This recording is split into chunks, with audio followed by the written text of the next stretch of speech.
1 de junio.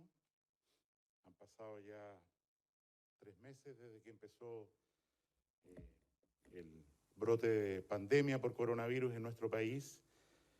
Y sin duda, sobre todo en lo que se refiere a la región metropolitana, al Gran Santiago, la vivencia que hemos tenido de esta pandemia ha sido muy diferente al del resto de las regiones del país.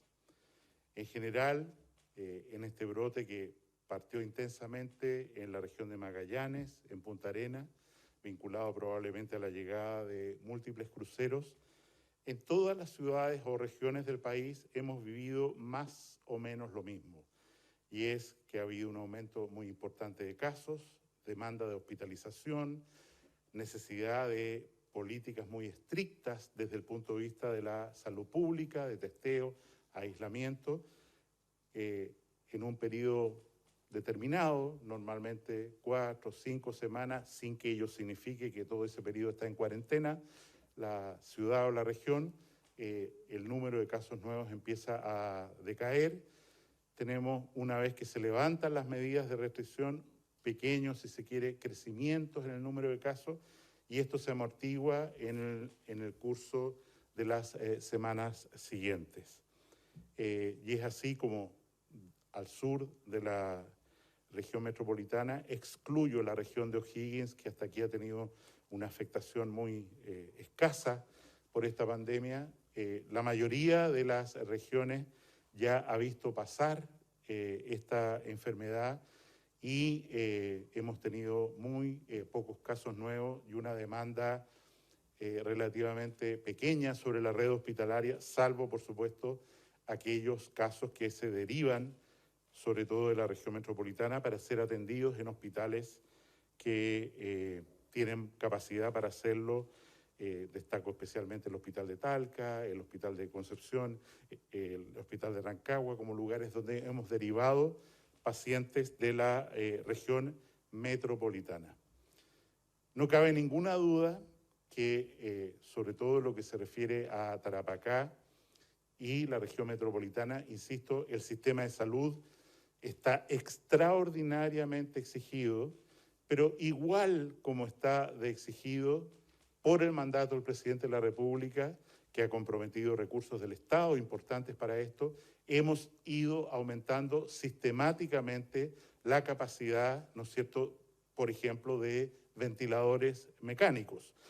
Hemos pasado de cada primero de mes de una cifra el 1 de marzo de 642 ventiladores mecánicos disponibles en la red, al día de hoy, 1 de junio, 2.739 ventiladores mecánicos.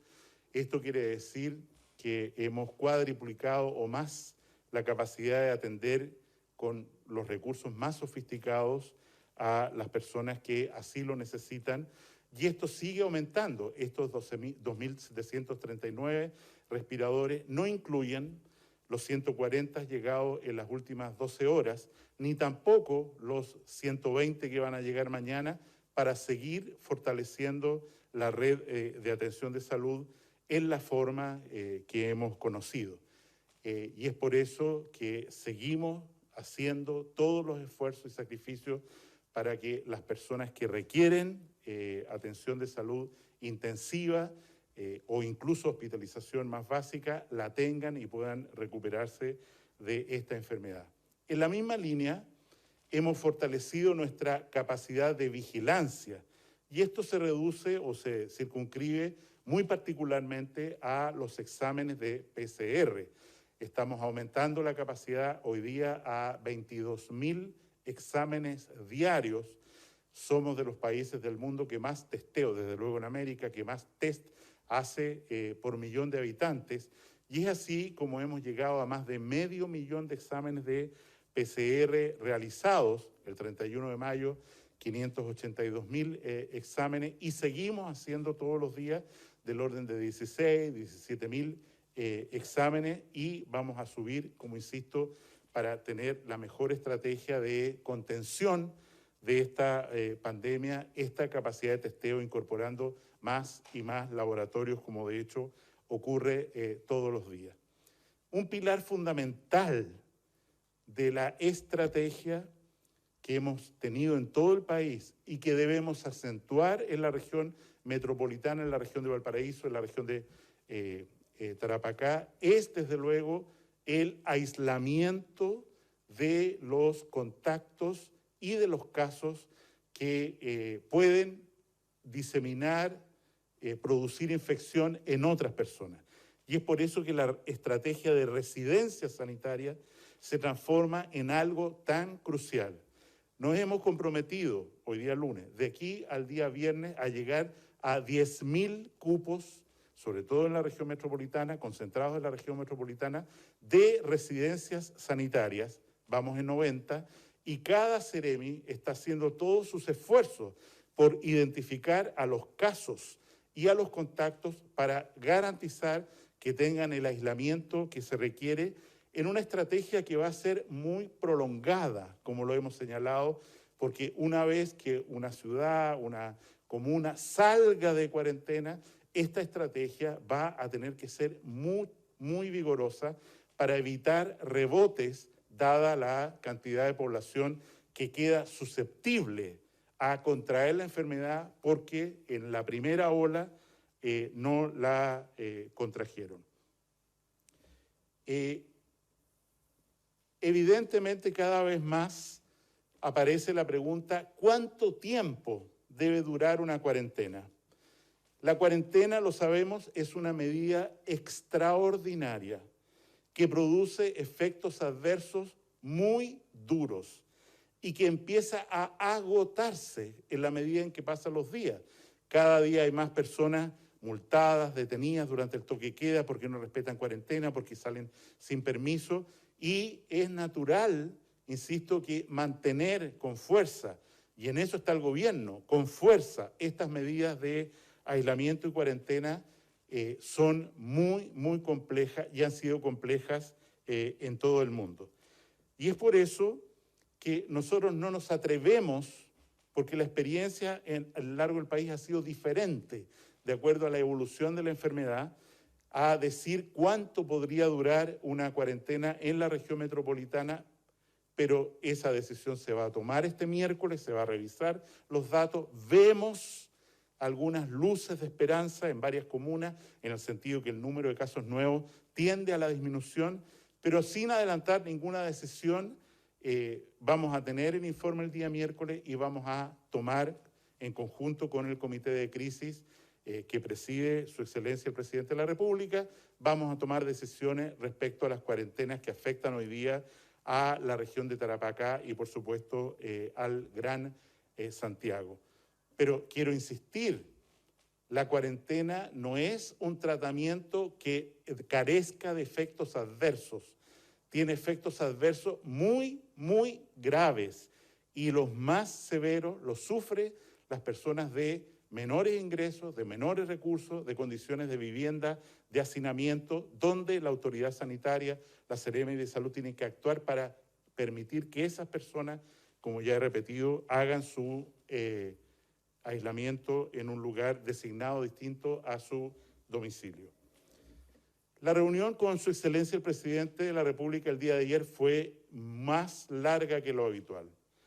Y esto se debe a que estuvimos discutiendo prolongadamente varias nuevas definiciones que pongo en conocimiento público en el día de hoy y que se van a traducir, por supuesto, en decretos exentos para operativizarlos a la tarde del día de hoy, y van a estar publicados en el diario oficial.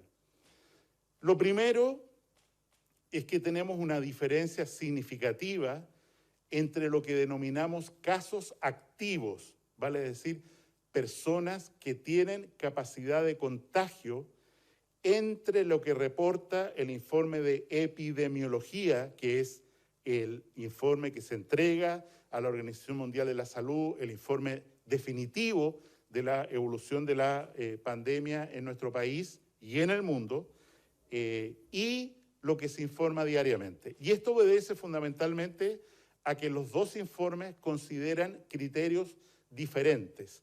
El informe de epidemiología que está publicado el día viernes en la tarde considera como criterio para decir que una persona está como caso activo contagiante 14 días desde el inicio de los síntomas.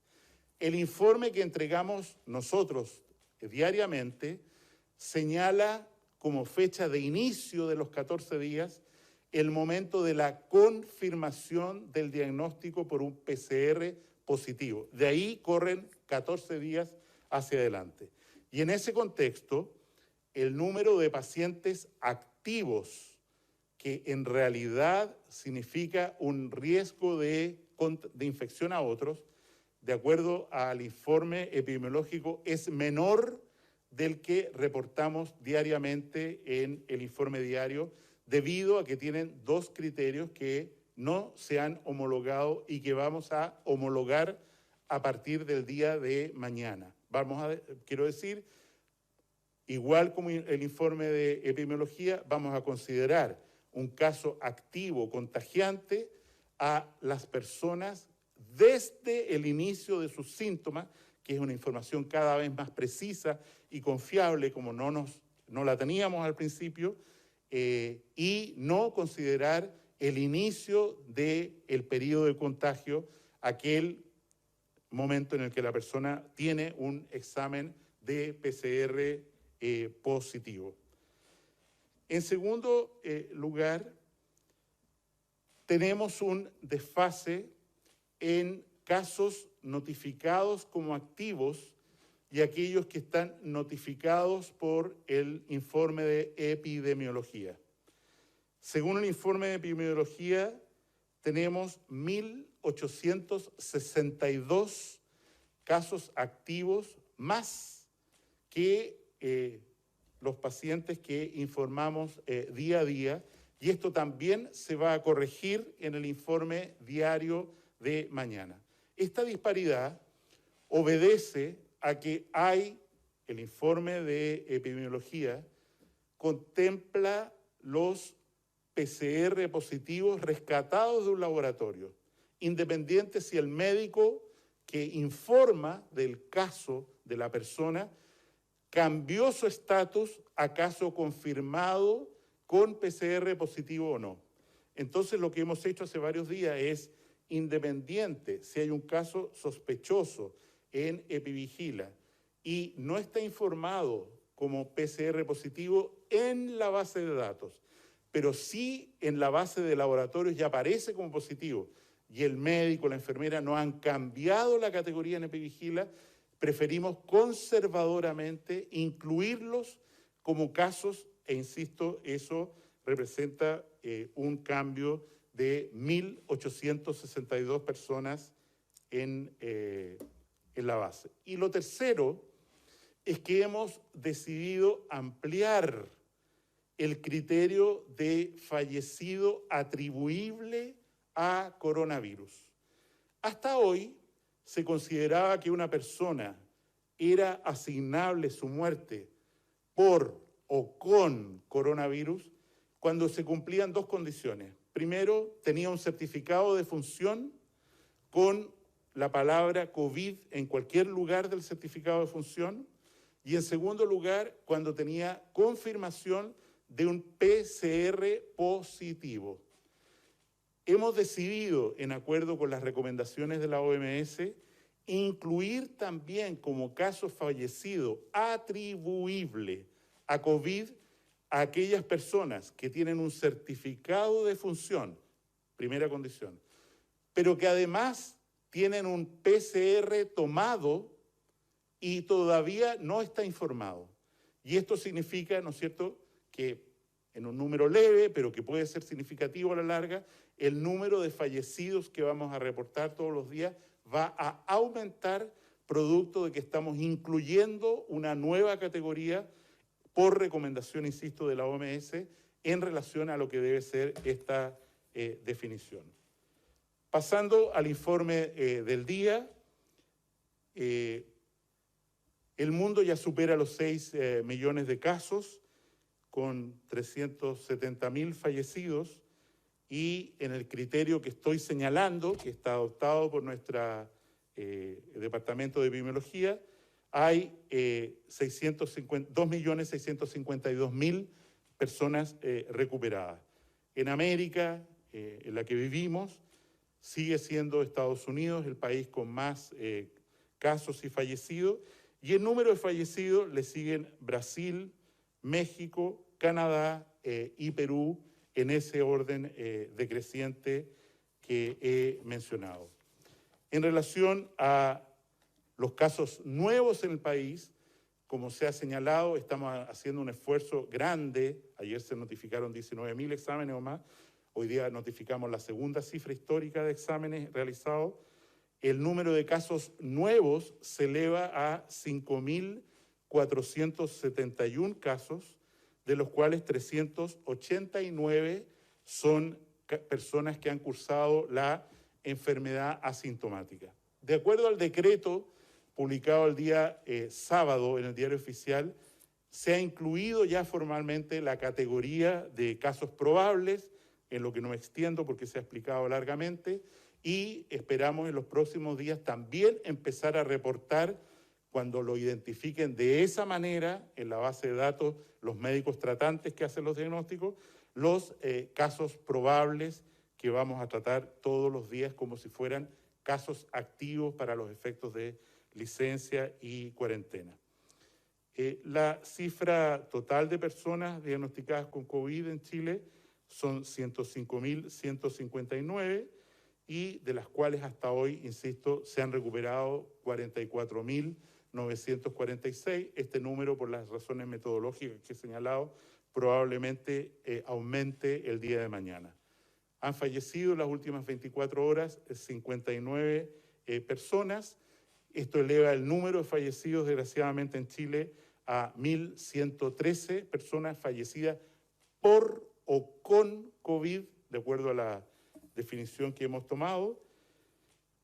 Hay 1.446 personas hospitalizadas, de las cuales 1.209 están con apoyo de ventilación mecánica, y tenemos hoy día 286 respiradores disponibles en la red público-privada, sin sumar los 50 que llegaron anoche y 65 adicionales que deben estar llegando en este momento al Aeropuerto Internacional de Santiago. Se informaron ayer casi 17.000 exámenes, 16.890, alcanzando prácticamente 600.000 test PCR a nivel del país. Y respecto a la estrategia sanitaria, disponemos de más de 4.216 habitaciones en 90 residencias sanitarias del país. Por último, quiero volver a un tema metodológico. El Consejo Asesor del Ministerio, siguiendo las indicaciones de la Organización Mundial de la Salud, ha definido que, y se va a publicar también, que para aquellos casos que cursan con síntomas leves y tienen PCR positiva, el periodo de cuarentena tiene que ser de 10 días, no de 14, de 10 días desde el inicio de los síntomas.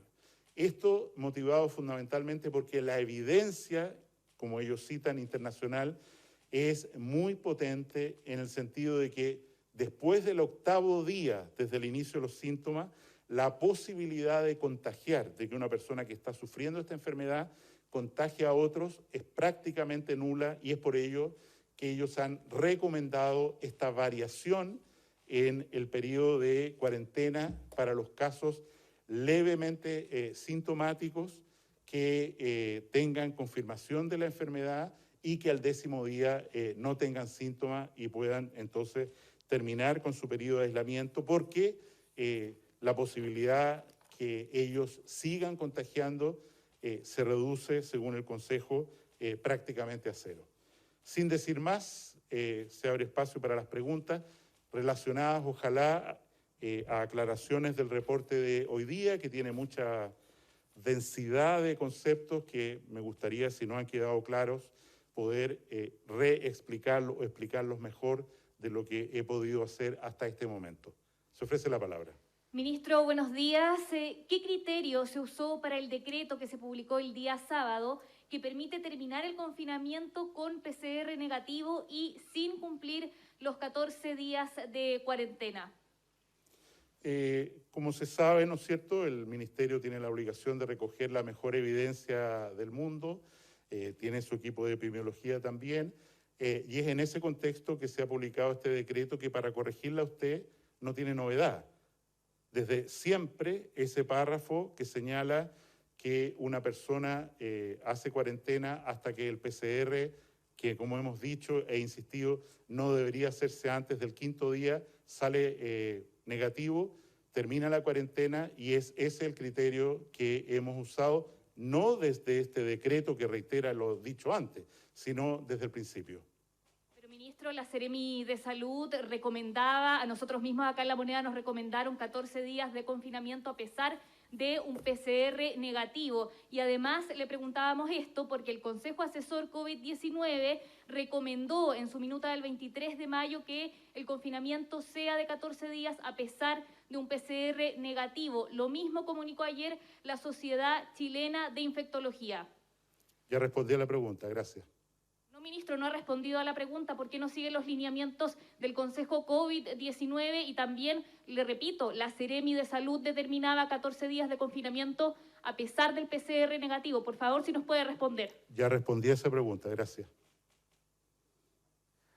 Ministro, el sábado en Valparaíso se reportaron 2 nuevas muertes en el hospital de San Felipe, pero ambas personas habían sido trasladadas desde la región metropolitana. ¿El fallecimiento de una persona se agrega a la estadística de la región y comuna donde murió o a su lugar de residencia? Se agrega, de acuerdo a por supuesto, las determinaciones que tiene la autoridad, a su lugar de residencia. O sea, en el informe de epidemiología, una persona se consigna como fallecida en relación, perdón que repita, a su comuna de residencia y no al lugar donde fallece. Ministro, buenos días. Preguntarle, ¿cuál sería la proyección para junio en cuanto, por ejemplo, al nivel de contagio? Hoy día ya subió 5.000. ¿Esto se va a seguir manteniendo el nivel de contagio en 5.000? ¿Podríamos subir a más de 5.000? Y finalmente preguntarle, ¿cuándo deberían comenzar a verse los resultados de las cuarentenas? Como ya he señalado antes, los resultados de la cuarentena no son inmediatos. En las regiones que han tenido estas medidas y han sido exitosas, las cuarentenas han durado en general entre 2 y 4 semanas. Punta Arenas creo que duró 5, puedo tener un error ahí, pero creo que duró 5. No puedo predecir, por supuesto, cuánto va a durar el periodo de cuarentena, como he señalado, en la región metropolitana o en Iquique, Alto Hospicio. Tenemos que analizar los números más recientes que tengamos, cosa que va a ocurrir entre martes y miércoles. Es imposible, no ha ocurrido en ninguna parte del mundo ni de Chile, que una medida de cuarentena produzca efecto inmediato. Cada tratamiento tiene su tiempo en responder, que por supuesto debería ser el mínimo posible si tuviéramos una colaboración efectiva de la ciudadanía a estas medidas, porque uno puede hacer una receta, pero si no hay, el medicamento no se consume adecuadamente y en las dosis y en los horarios que corresponde, evidentemente el tratamiento se va a alargar, no va a producir los resultados, y eso nos preocupa enormemente en la región metropolitana, como he señalado, y en Valparaíso preventivamente, porque nos interesa aislar, vuelvo al ejemplo de San Antonio, efectivamente a 600 personas, son menos en realidad, que podrían ser casos activos y sus contactos en la provincia de San Antonio, antes que definir una cuarentena que va a ser seguida mediocremente por la mayoría de la población, a 700.000 personas que vamos a dejar en hambre, sin empleo y con una dependencia de la ayuda estatal que no es deseable. ¿Pero vamos a seguir el ritmo de 5.000 contagios diarios o ese número podría aumentar? No, yo creo que sería difícil que bajara. ¿Por qué? Porque estamos así informando casos respecto a test que se hacen a los 3, 4 días de que la persona ha iniciado los síntomas. y lo que se hace es el inicio de los síntomas. Y en ese contexto creo que es más prudente y responsable decir que incluso aunque veamos una disminución de las hospitalizaciones, todavía deberíamos tener un periodo en que los casos nuevos informados cada día se mantengan o incluso puedan aumentar un poco respecto al número que estamos reportando hoy. Sobre todo, como insisto, porque hay una relación directa entre el número de testeo PCR y los casos nuevos que se detectan. Y estamos aumentando, como ya he señalado, sistemáticamente el número de testeos.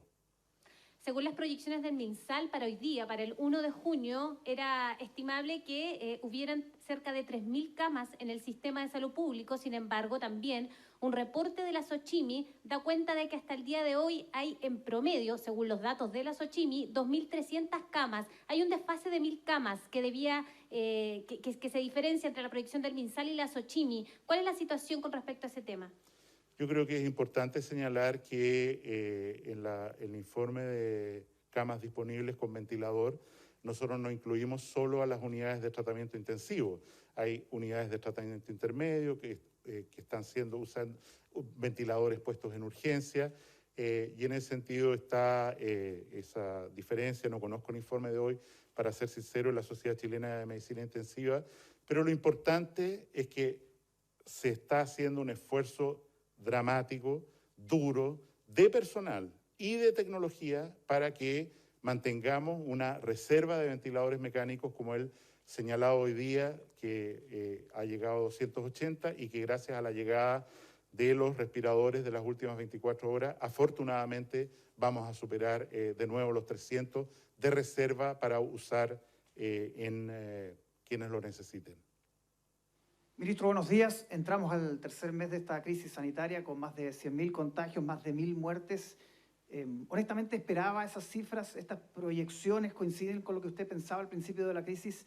Y también, si es que cabe, una autocrítica, más allá de lo comunicacional, en términos de gestión de lo que se ha hecho en estos 3 meses. Y también sobre el pic, con los datos que se entregaron hoy día, ¿cuándo podría ser el pic del coronavirus? En relación a los supuestos, como ya señalé en otra oportunidad, los supuestos originales con los que trabajábamos han ido cambiando con el tiempo. Voy a poner 2 ejemplos concretos. ¿Cuántos pacientes cursan esta enfermedad sin tener síntomas? En un momento se llegó a decir que por cada persona enferma había 35 que cursaban sin tener síntomas y por lo tanto no producían presión sobre el hospital y quedaban, esperábamos, inmunes para una segunda o tercera ola de la enfermedad. La experiencia chilena, y se está ratificando en el mundo, es que en realidad del orden del 10% de las personas cursan en forma asintomática. Eso hace cambiar un input, un insumo del modelo dramáticamente y explica, ¿no es cierto?, en gran parte, los errores de los primeros aproximaciones que hicieron distintas universidades, centros de estudio, etc. De la misma manera, cuando nosotros calculamos la contagiosidad de este virus, usamos un R0 de 3,3, vale decir, cada persona contagia 3,3. En la realidad, en Chile hoy día, ese valor es 1,35. Es 1,36, perdón, en la región metropolitana es 1,35, mucho menos de lo que se había considerado originalmente. Y la experiencia que hemos tenido en el país es que en realidad en el resto del país el número de casos, la contagiosidad se ha comportado de acuerdo a lo que se ha señalado. En ese contexto, a mí me parece que la estrategia que tenemos que fortalecer en la región metropolitana, dada su densidad poblacional y la probabilidad de un contacto estrecho entre una y otra persona, dado el transporte público, dado el hacinamiento domiciliario que conocemos bien, son medidas diferentes a las que hemos adoptado en otras regiones para ponerle coto a este crecimiento. Muchas gracias por sus preguntas y nos vemos mañana. Ministro. Dígame.